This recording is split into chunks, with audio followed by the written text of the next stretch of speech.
এই যে সংঘাত, এই সংঘাতে শিক্ষাক্ষেত্রের যে স্বাভাবিক কাজকর্ম তা কি ব্যাহত হচ্ছে বলে আপনি মনে করেন? আমার তো মনে হয় সেটাই উদ্দেশ্য।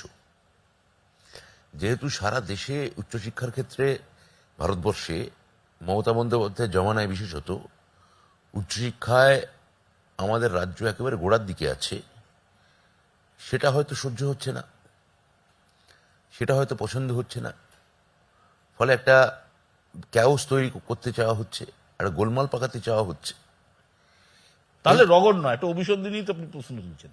হ্যাঁ, কিন্তু অভিসন্ধি নিয়ে এগোনো হচ্ছে, কিন্তু অভিসন্ধির জন্য যেটা যেটা মানে যথাযথ করা দরকার সেটা আরো নিখুঁতভাবে করতে পারতেন আর কি।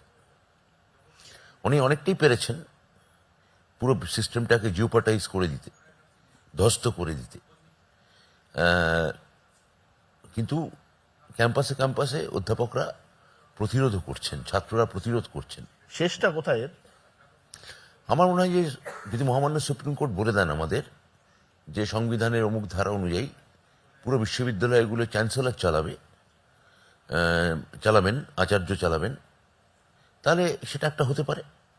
আমরা ওটার মধ্যে খবরদারি করব না। যদিও আমাদের যদি চ্যান্সেলরই চালান তাহলে আমরা আশা করব যে চ্যান্সেলরই বিশ্ববিদ্যালয় চালানোর যে পরিকাঠামোর খরচা, অধ্যাপকদের মাইনের খরচা, বিশ্ববিদ্যালয় তৈরি করার খরচা, যেগুলো সব রাজ্য সরকার মমতা বন্দ্যোপাধ্যায় দিয়েছে। 31টা বিশ্ববিদ্যালয় এখন, বাম আমলে ছিল 12টা, সেটা এখন বেড়ে 31টা বিশ্ববিদ্যালয় হয়েছে, ডবলেরও বেশি।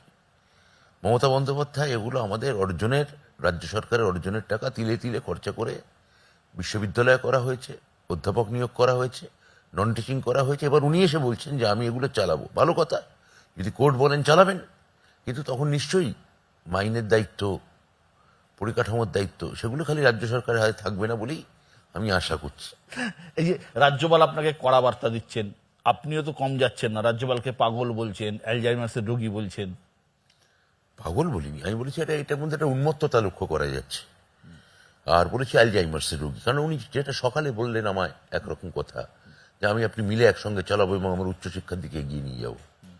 সন্ধ্যাবেলা সেটা আমি দেখছি গণমাধ্যমে অন্য কথা বলছেন। তাহলে যেটা আমায় বললেন, আমি তো এখনো আমার মনে হয় যে যদি দুটো মানুষ, যদি কোনো ভুল বুঝাবুঝি থাকে, সেখানে তৃতীয় মাধ্যম মানে এমনকি গণমাধ্যমও কিছু করতে পারে না। কারণ আপনি আমায় যে কথাটা বলছেন আমি ধরবো তার একটা সারবত্তা আছে। আপনিও একজন জেন্টলম্যান হিসেবে মনে করবেন আমি যে কথাটা আমি আপনাকে বলবো তারও একটা যৌক্তিকতা বা সারবত্তা আছে।